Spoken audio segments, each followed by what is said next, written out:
Hi there, everyone. Great to be with you here today. This is tackling social studies and civics through the lens of literacy. I am proud to be presenting for Newsela, and I'll jump in with the agenda of what we'll cover today in this short presentation, and then I'll introduce myself, tell you a little bit about me. So our agenda for today, we're actually going to be answering 3 questions. First, we're starting with what the research says about literacy, civics, and social studies instruction. Then we'll dive into what are some strategies that we can use as educators in our buildings and our districts to address gaps in curriculum and instruction that relate to these areas. And then number 3, how Newsela can really support my learners and my teachers in this work. So that's what you'll get out of today. Hopefully it won't be too painful. I won't keep you for too long. And hopefully we'll get a chance to speak about some of the things that I'm going to show today, as I'm really just kind of giving an overview. As I mentioned, my name is Lucy Cambria. I serve as the Indiana District Partnerships Manager. I work really closely with some other folks in the state to support our current district partners, as well as potential partners who are interested in how Newsela can begin to help them from an instructional lens. I come to this work as a former educator myself. I was a middle school ELA teacher, as well as a vice principal right before coming to work at Newsela about 2.5 years ago. In my 2.5 years, I have been supporting Indiana districts, learning about the standards shifts, learning about all the things that are going on in the state. And so I have a deep understanding of what the educational landscape looks like. I'm always looking to connect with folks and learn more. And I'm really passionate about literacy. And I'm really glad to sort of start to make the connections between how literacy can support other content areas and vice versa. So I'm going to dive in with our research overview. So as I mentioned, we're kind of looking at some research here at this intersection of literacy, civics, and social studies instruction. And what is the research currently showing us? Well, to start with, you may have seen the nation's report card, in other words, NAEP, came out with some really staggering statistics this year. And you can see here that in the state of Indiana, particularly, there was a drop in the latest nation's report card. And here are some of the highlights here. So just 13% of 8th graders hit the proficient mark in US history, 13. Let that number sink in, it's quite low, and 22% hit the goal in civics. And what you're seeing again on the right side is certain states where there was a change from 2019 to 2022, and Indiana is one of those states where there was a drop. And overall, that's not abnormal across the country, right? You guys are not alone. We're not alone in the state. This represents a 2-point drop in civics from 2018. And that's the first decrease since testing on the subject began 24 years ago. And even history results, average score dropped 5 points, representing a significant downward trajectory that actually started in 94. So what the nation's report card is really telling us here, of course, is that there is great need for instruction in these areas. And that's not to say instruction is not already going on in great and wonderful ways. It's just, how can we make some shifts to support this new group of learners in this new world, in these new times? I read another wonderful article that I thought this was pretty impressive to bring to the table here. And this sort of reminded me of how connections through civics and literacy can be really important. Here, research finds from NAEP again that just 6% of American middle schoolers can read an excerpt from Martin Luther King Jr.'s "I Have a Dream" speech and identify 2 ideas from the Constitution or Declaration of Independence that King might have been referring to. 6%, the vast majority of 6th graders, are not able to comprehend this speech and then to pull out and make connections. So not only is the civic piece not there, their understanding of the Constitution or the Declaration of Independence, but the literacy skills to be able to do so, to access that text. I'm thinking, right, from this, that there's a connection there, that both of those things are a struggle point for students, not just the fact that they don't know what the Constitution is or that they don't know what the Declaration of Independence is, but that the deep comprehension it takes to understand the I Have a Dream speech, and not just the headline of it, but really the subtext and the wonderfully amazing style in which it's written, is really a challenge for many middle schoolers. This is mega interesting. This research always gets a big wow when we bring this up. This is from Fordham. They found that more instructional time devoted to social studies is correlated with greater reading growth from 1st through 5th grade. And they found that increased instructional time in social studies, but not in ELA, is associated with improved reading ability.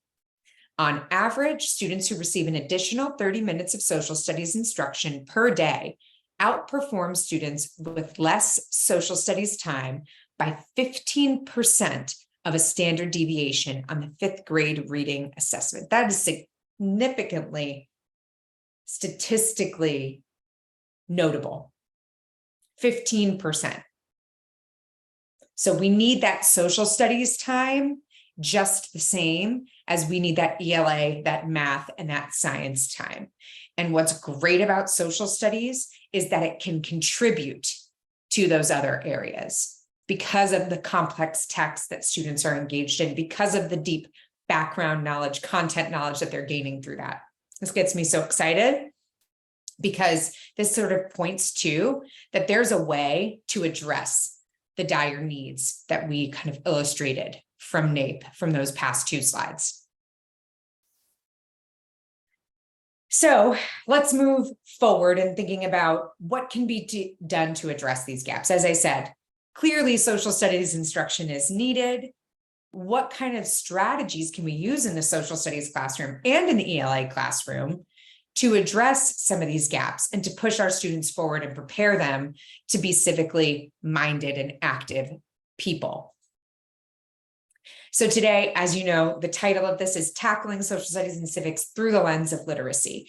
And we're going to talk about 3 ways, 3 strategies really, that you can use to do this in your classroom, in your district, in your context.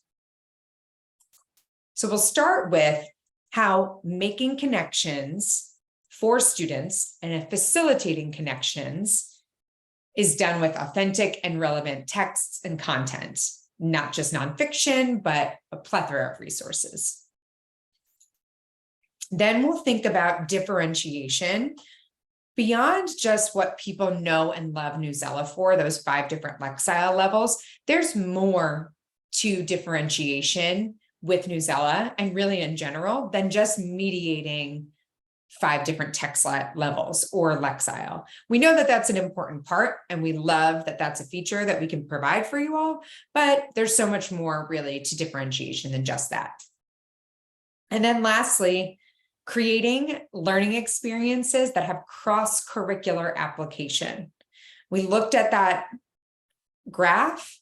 It's clear that there is cross-curricular pollination happening in those places where students are gaining those 15% of points on their high stakes assessments. So how can we begin to sort of create some of those cross-curricular learning experiences for students to facilitate that kind of growth and achievement? So those are the 3 things that we're going to dig into today. Without further ado, let's jump in with making connections. You know, even though this is a recorded session, I would love for you to just take a minute, 30 seconds to reflect on something. When's the last time you learned about something that you personally felt connected to? I want you to think about a time really when the learning that was happening applied directly to your life. Maybe it was a professional learning session. Maybe it was reading a parenting book that kind of gave you an aha moment. Maybe it was listening to a podcast about your culture, about your ethnicity. Maybe you watched a documentary that made you think about your own life in a different way, that made you question how you've been doing things.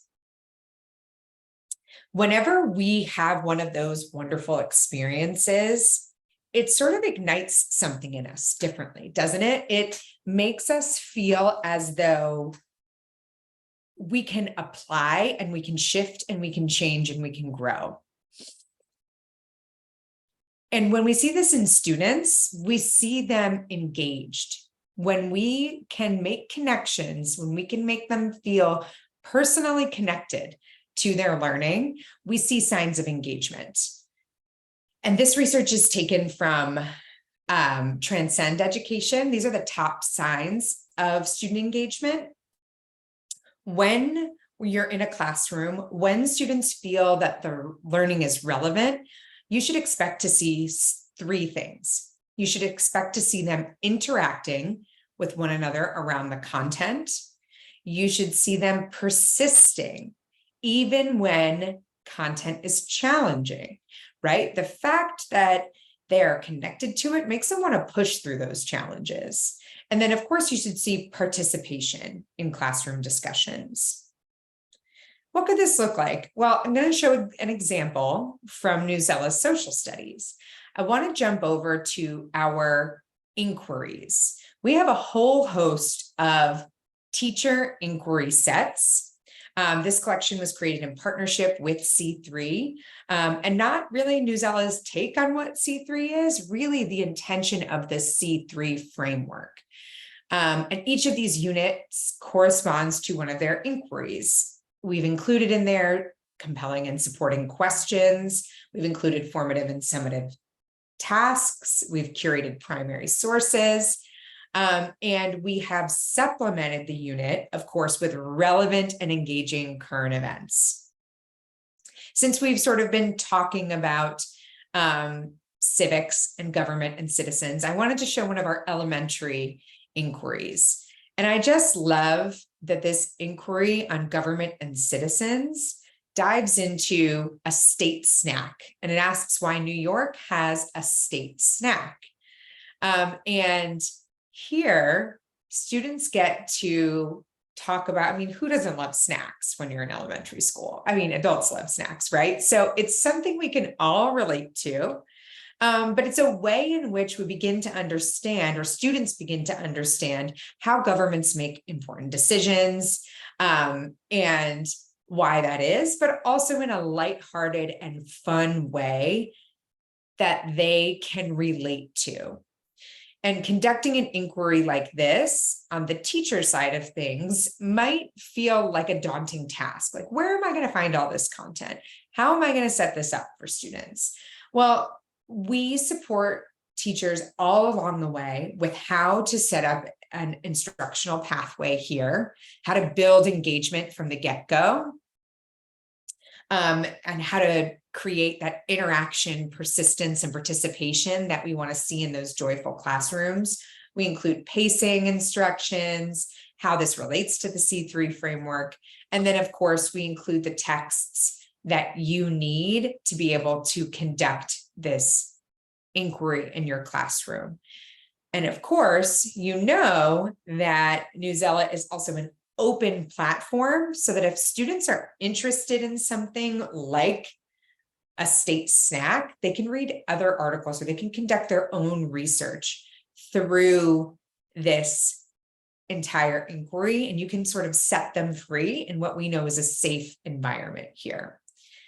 Of course, at the end, this is where participation and interaction should really skyrocket in this taking informed action piece here, where students are brainstorming issues or problems affecting the local neighborhood or community, and then thinking about ideas in which to solve them.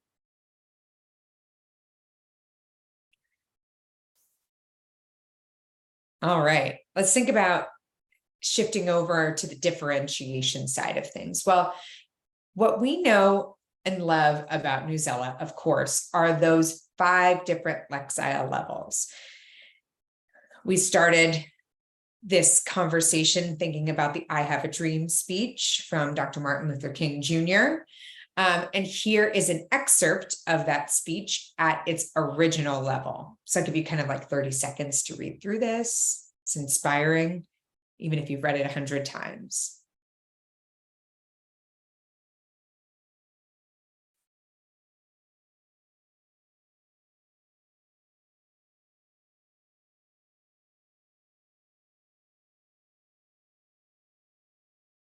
And think about the power there is in students of all levels being able to access this text. Here's the same excerpt at the 470 Lexile level, appropriate for, I think, a 3rd or 4th grader.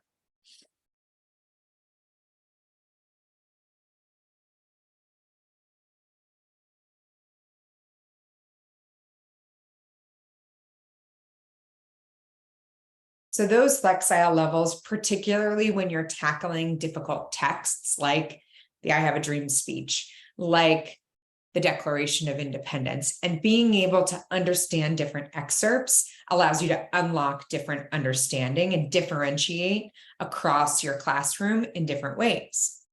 Of course, many of you also know that each of these texts comes with its own set of standards aligned quizzes, with a customizable right prompt for even more formative assessment, and the annotation feature, which allows you to kind of decide how you're going to assess students. You don't have to use all those features, but they are there for you in a flexible manner. And speaking of that formative assessment piece, as I said, we really do go beyond those in-article features, the Lexile leveling, the aligned items and activities. We do that because we know that the research shows that frequent low-stakes quizzes are easy to do and highly effective. They enhance retention of the material, and students who struggle the most benefit the most from this type of practice. And you can see on the right-hand side some of the options that we have built out for formative assessment that, again, go beyond just a 4-question quiz, a multiple choice item. We are really trying to equip teachers with as many tools in their toolbox, because we know that certain times a certain type of assessment is more appropriate than another.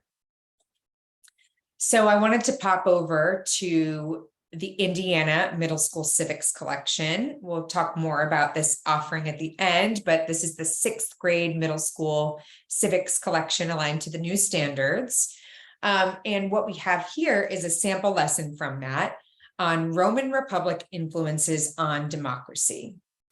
So you can see, again, built on the right side is a full lesson sequence. And we have an introduction and exploration, but I really want you to zone in here on the options for assessment for checking student understanding. We have a way in which they can demonstrate their learning. We have a reflection question that is completely optional, of course, but allows the students and the teacher to kind of understand, okay, here's how I can apply this to my life, and here's the evidence I have from these readings here. The other thing I want to note about these 2 texts, I think, is really important when we're thinking about a new course. Here, this text, Law and Citizenship in the Roman Republic, is what we call at Newsela an evergreen explainer text. It is really straightforward, and it's never going to not be applicable. Law and Citizenship in the Roman Republic, it was what it was, and this is an overview of that. It helps students build their background knowledge. Here, we have a different kind of text paired with it. This is historian points to ancient Rome and says that no democracy lasts forever. This is almost like a point of view piece here from the Smithsonian. So this is a really cool way of bringing different perspectives into the classroom of different historians, because it's setting up an argument of a particular historian here. This historian argues that Rome's politics and society started to change as its powers and complexity grew. The Republic struggled to manage its many responsibilities across the region. This, as an ELA person, gets me really excited because it's prepping my students on how they can state their own arguments, how they can create their own thesis for an argumentative piece. It's a great mentor text and example that can be used across the different subject areas. And it's way more of an opinion than the last text we just looked at. So it's kind of taking a different perspective, allowing students to really explore something different. Speaking of cross-curricular literacy, speaking of applying a social studies text to a more literacy-focused lesson, this is really important to note here, especially in the recent months. The state of Indiana, as many of you know, has adopted legislation and promoted the science of reading. And if you know a little bit about the science of reading, you also understand that in addition to decoding, phonics, and phonemic awareness, there is also strategic language comprehension. The science shows us that skilled reading comes in part from the building of relevant background knowledge. Skilled reading is not just background knowledge. There's also vocabulary, language structure, verbal reasoning, and literacy knowledge. And I think that this is really important to note. We can teach students a multitude of strategies to become more strategic comprehenders. We can have them annotate the text. We can have them chunk the text. But this kind of strategic instruction has a limit. What's not limited is the amount of background knowledge that students stand to gain from reading. There is an infinite amount of knowledge that they can gain from reading new texts. And I think that's really why learning is so exciting. There's always something new to learn, always new knowledge to gain and add to our background and prior bank. And this is super important as we think about the building of cross-curricular experiences for students.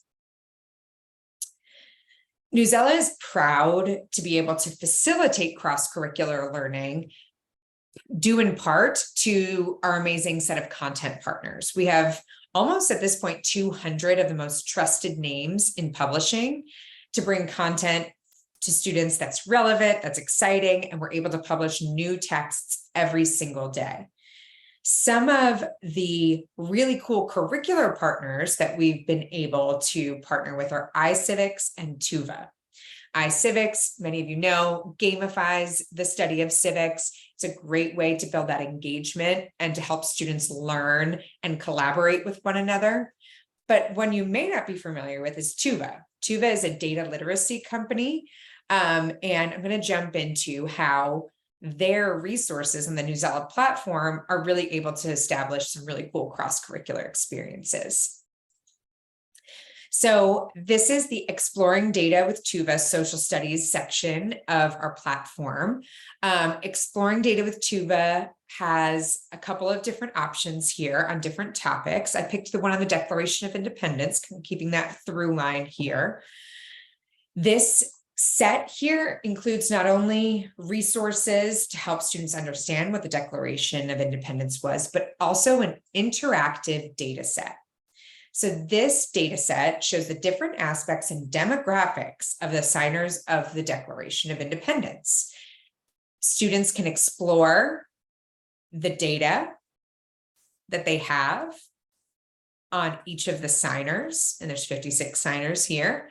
And then also there is a resource to help students explore that data, to answer questions, to kind of identify patterns. So this really rich cross-curricular exploration of data, which is applicable to math and science as well, of course, in addition to social studies, really brings about an authentic learning experience for students and allows you to not just be the teacher who is having students open up a textbook, read a chapter, and answer a few questions, but really has them grappling with rigorous and tough concepts here. So I just love that, those sets for that reason. And there's just a lot of great opportunity for students to be actively learning within this activity here. So as we're sort of winding down here, we've covered a lot of ground. I hope you're getting excited about a new year. I know it's only June, so hopefully you're taking some time to rest and relax first.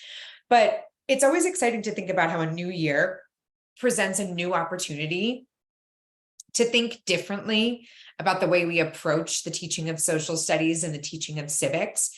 And there's really a ripe opportunity, particularly in the state of Indiana right now, with new priorities around literacy, new standards to tackle and to come up against, so that you can design learning experiences that really help students become better citizens. So again, I'm going to ask for you to take a minute to reflect on which of the strategies today you think would most apply in your classroom, your school, or your district. And then maybe as you're thinking about that, what is one or two next steps you might want to take to achieve this type of planning for this strategy over the summer in preparation for next year, while also taking plenty of time to go on vacation, to relax, to do nothing, and to unplug, of course. So just think a little bit about how you make things relevant for students, how you might differentiate, and how you might bring in cross-curricular application. Great. Hopefully you have an idea locked in there. To wrap us up, I just want to talk about some updates for back to school with Newsela. We are introducing Newsela Lite, which is an updated free experience, and it's a much more limited experience of our premium subject products. I'll dive into details on the next slide. We also have a lot of Newsela for You updates, which include content settings for district and building admins, custom collections with a new alignment tier, and a state add-on in the state of Indiana for civics. This is just an overview of that new free experience. Previously, teachers were able to access over 8,000 leveled news articles. At the end of this month, June 2023, for back to school, it will be 4 leveled news articles at a time picked by our team. But you will have access to the comprehension quizzes, the writing prompts, and the annotations that your students do, and you will have visibility into Indiana state standards on each quiz. So you're getting some enhanced feature access, but much less content. Today, we've explored Newsela Social Studies, which is one of our premium subject products, which includes all of the features that we've sort of looked at, and some that we didn't look at today, like curriculum complements and power words, but want to ensure that you have everything you need for the year ahead. So please make sure you get in touch if you have further questions about this. I mentioned that state add-on here. I wanted to include a little bit more detailed information. We have this on our booth as well. It's the overview of the Indiana 6th grade civics collection, and some details here that are important for you to note. We do have ESC membership pricing and discounting. Of course, this is a CIESC conference, so you all are members, and we love to have our member districts participate in our new offerings here. And if you have any further questions about any of this, we really do hope that you get in touch. My email is right here. You can contact us through the website. If you lose my email, I have my cell phone in the first slide, and we hope to talk with you and answer questions along the way. Thanks so much for taking the time to listen to the recording, and I hope we get to dive into civics, literacy, and social studies instruction soon. Take care.